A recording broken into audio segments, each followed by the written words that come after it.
Hello everyone, welcome back to the Craft of the Draft channel, and it's a big grand final to happen this weekend on Sunday morning at Marvel Stadium, where Vic Country and Vic Metro will battle it out for the Under-18 National Championships trophy, and we're here to preview that game. It's kind of the grand final we expected based off the two teams leading into the champs, and they've both gone 3-0 into this one.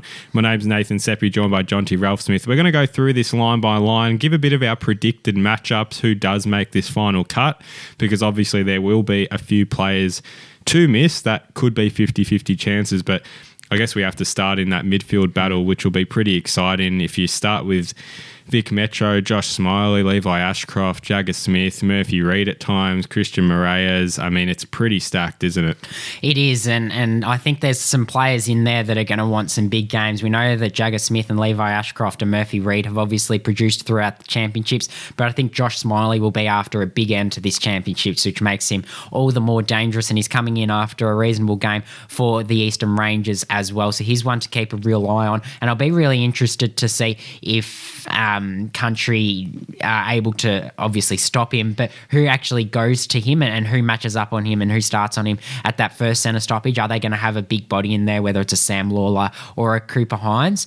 I think that will be obviously a really intriguing watch through the midfield, but I think the Country midfield has been a lot more consistent across the course of the championships, but obviously Metro, they bat so deep and they're going to be really hard to stop. From a Country point of view, you've got Harvey Langford, Xavier Ivicic, Samuel Lawler, and then some others that can go through there as well, like your Cooper Hines types. Yeah, well, it's interesting the matchup on Smiley, and you say Hines, I think that physicality, that aggressiveness actually matches up really well, and it means Smiley has to match him for pace at times when he's able to win those centre clearances that Cooper Hines that been. So that's a really interesting matchup there. Who do you see going to Jagger Smith? I think you could have an Oakley off in terms of Jagger Smith versus Finn O'Sullivan. So he's the other one that's going to want a big finish to this championships. Obviously, he's just been riddled with injury this year. He played his first game back last week and showed some really promising signs in the last quarter. So you think he's going to build on that performance, but we know how smooth moving and classy and clean he is with ball in hand. He's obviously a very good mark as well, but in terms of in the contest, I think he's one that would have the footy smarts to match Jagger Smith, who has been pretty unstoppable throughout these championships. When you talk about point of difference, Murphy Reid is probably that in this midfield battle here.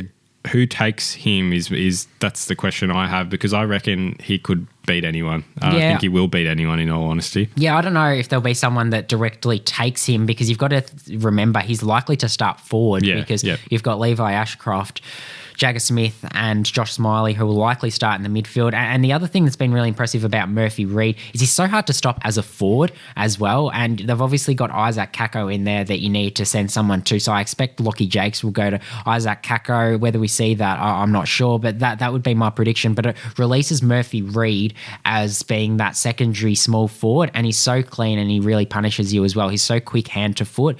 And when he goes into the midfield, he's really hard to stop as well. I think it'd be interesting to touch on some of the key posts and some matchups we'd love to see there. Tom Sims has been a real surprise packet throughout this championships. Who takes him from a Vic Country backline point of view? I'd love to see either Matt Whitlock or James Barrett go to him. I think James Barrett is a bit of a left field call, but I think he's got the physicality to really take it up to Tom Sims.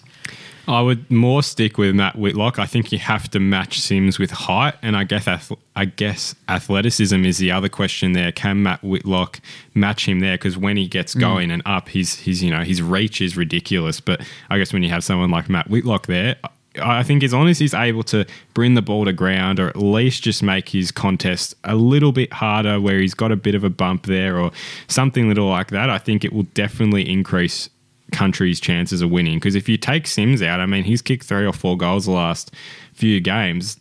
That's not a winning score in terms of, Metro's winning score. That takes you from 100 to a 75, 80. So it's a big difference if you can limit someone like Tom Sims. Certainly, and I touched on it before. I'd love to see Lockie Jakes go to Isaac Kako. We've seen his rebounding and his intercepting as well, but I'd love to see him show that he can play a lockdown role. Who do you want to see go to Isaac Kako? Yeah, wow, it's a real tough one, isn't it? I'd actually have to agree with you, to be honest. I think he's probably the role you'd have there. Mitch Lloyd has had that lockdown role on Tyler Welsh in the first game. Probably didn't go as well as he would have liked. So maybe there is the opportunity for him to match up on a bit of a smaller opponent. I still feel like the height difference is too big. It is too big. But I mean, height difference is, I feel like no matter what defender, there'll probably be a bit of that difference there. Kako's impact has been better further up the ground, I reckon. It's just outside that forward 50 arc. That's probably where he's been most damaging. So I think you can afford someone like Isaac Kako to kick 1 or 2 goals, but if you can limit what he does up the ground, it makes the challenge a bit harder for Vic Metro's midfielders. They've got to have a bit more impact. So, yeah, it'll be an interesting matchup. And then up the other end of the ground, you've got Jonty Fall and Jack Whitlock that are going to need stopping, and there's some key defenders that have all had some moments throughout the champs for Vic Metro in Luke Traynor, Harry O'Farrell, Adrian Cole and Lenny Hoffman. How do you want to see that sort of play out? Who gets a start and who matches up on those 2 key posts for Vic Country? Yeah, well, O'Farrell to Fall is probably the main one there. I think that seems the most like. I mean, O'Farrell was out with an injury, so whether he plays is actually a question in itself. Hopefully he does play in the end. In terms of Hoffman and Tovey, those two, hard to see which one actually. And Cole, yeah. I mean, it's hard to. I think the one thing with Vic Country's forward line, I don't think it's ultra dynamic in the sense where they're very quick moving in there. It feels very set forward and lead their forward. So I think you can afford to have someone like Adrian Cole in that lineup for his one-on-one ability. I'd probably lean towards Hoffman as well in that side. Yeah, certainly, and I think it'll be really interesting to see. I probably the one thing I'd say is I don't think Luke Traynor will get a direct matchup because he plays really well when he's free and he's more of that third tall type.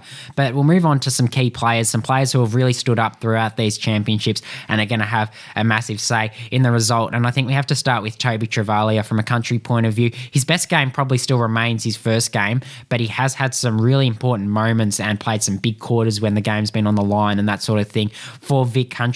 And it's a blend of that dash and that run and also his defensive work, and he's obviously shown it for Bendigo and also the AFL Academy this season.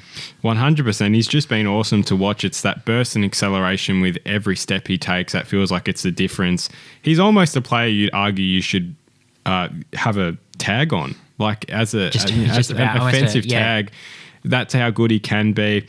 Xavier Lindsay's one I'd add to that conversation as well, and I hope he does play. I think he was listed as injured in the last game, but geez, he's a massive loss if he doesn't play in this. In terms of his productivity, tactically, he just understands every kick and where to move the ball. I'd argue he's in that same category as well. And we've touched on a few other Country players. I think it'd be worth really highlighting Xavier Ivicic, though, because he has boosted his stocks considerably through the championships. We know he's got that ability to step through traffic so well, but that contested work has been excellent and been a real feature of these championships. Yeah, for 100%. It's just his ability to be so hard at the footy. He hunts it really well. He's decisive with his disposal and understands that he's got to be that in and under midfielder, being a little bit smaller. And I think he takes on his opportunities really well and can provide a forward threat as well. I'd love to see him be able to do that in this game. And then a couple of key players from a Metro point of view. We've touched on Tom Sims and Isaac Kako. Levi Ashcroft has been really good as well, but one that I think we need to really highlight is Harry Oliver, because in the back line he is such a cool presence. He applies pressure and his kicking is really incisive. It's really hard to stop. He slices teams open through the centre and he always makes the right decision with ball in hand. We've got Luke Traynor doing that as well. It's a really hard combination to stop. Yeah, 100%. One that I want to add to this conversation, and it's a kind of left field, is Damon Hollow, and I think he'll be really important in a matchup like this. I don't think he was able to show it as much against SA and WA, but that first game against Allies on the outside, I thought he was so impactful. Yeah. If he is to play, I think he's a key to the game almost with that run and carry on the outside. And that's where Metro have been able to hurt at times as well. So I'm not sure what you think of that, but I think that he's one that if he does play, he'd be pretty instrumental, I reckon. I just think he's got some traits that really set him apart as well that not a lot of other players have, with a booming kick and a rapid 20-metre sort of acceleration and some players that you'd love to see have a big finish. I touched on Finn O'Sullivan before, and I think everyone wants to see him show what he can do at his very best, but Archer Day Wicks is probably the other one from Vic Country that I'd love to see really finish off well. He's coming in now with 5 or 6 weeks of of really solid footy behind him. And his last game, he had 24 touches and 3 goals from the midfield for the Bendigo Pioneers. He might get a run through the midfield, but otherwise he's really dangerous up forward. He has that X factor and has the springs in his heels to really get up and take a big grab. He's really dynamic, and hopefully he can show that on the biggest stage. Yeah, one for me is Josh Dolan from a Metro perspective, who I think needs to lift in this last game and show his offensive capability, because he does it so well at talent league level. I just want to see him be productive and really make an impact per possession when he's able to get his hands on the footy. So excited to see how he performs in the last one. And just a couple of others I want to quickly touch on from Metro. Zach Johnson, I think, has been good and had some really important moments in the back line, and he obviously has played that role at the Northern Knights as well, but probably has that next level to go to. It's such a midfield heavy draft, this one, and there's a lot of players who are pretty similar. I'd love to show him, just show a little bit more and really elevate himself, put himself in that next tier. And to do that, obviously, he's got a great opportunity on the weekend if he does line up, firstly, and secondly, if he is able to really have an influence. And Patrick Reshko, 16 straight games he'd played up until last weekend, which is absolutely outstanding and speaks to his work rate and durability. But I feel like on the wing, he gets so much of the ball and he runs really hard, but I feel like at times throughout these championships, his disposal or that finishing polish or that consistency across 4 quarters has sort of let him down. So I hope he can lift. But in terms of a tip, Nathan, a tip and a reasoning behind who wins. So I say Vic Metro by 17. I just think their ability to turn it on for at least 15 minutes in that second half, it feels like, and that's what's been the difference between them and Country. Country have had to grind out their games a little, whereas Metro just have a burst period and then they can kind of cruise. So I'll say Metro by 17. Your tip? Country by a point. I reckon it's going to be a really tight one, and I really hope we do get to see this, because then you see who stands up when the game's on the line. But I've just got a bit more faith in the Vic Country midfielders than what I do in the Vic Metro midfielders, because I think they've just all shown that they're so consistent across the course of the championships. Harvey Langford, Xavier Ivasic, Sam Lawler have all gone through there and been really good. Cooper Hines as well has that ability, as does Archer Day Wicks. So I just have a little bit more faith in that midfield. And that is the reason that I'm going to go with Vic Country. But the talent in this game is absolutely phenomenal, and it could go either way. Well, stay tuned next week on our channel on next Thursday and Friday. We will have separate videos on Vic Country and Vic Metro, where we're going to rank every single player in their championships. They'll get a grade of A to F, but I doubt anyone's going to get an F. But make sure to stay tuned for that.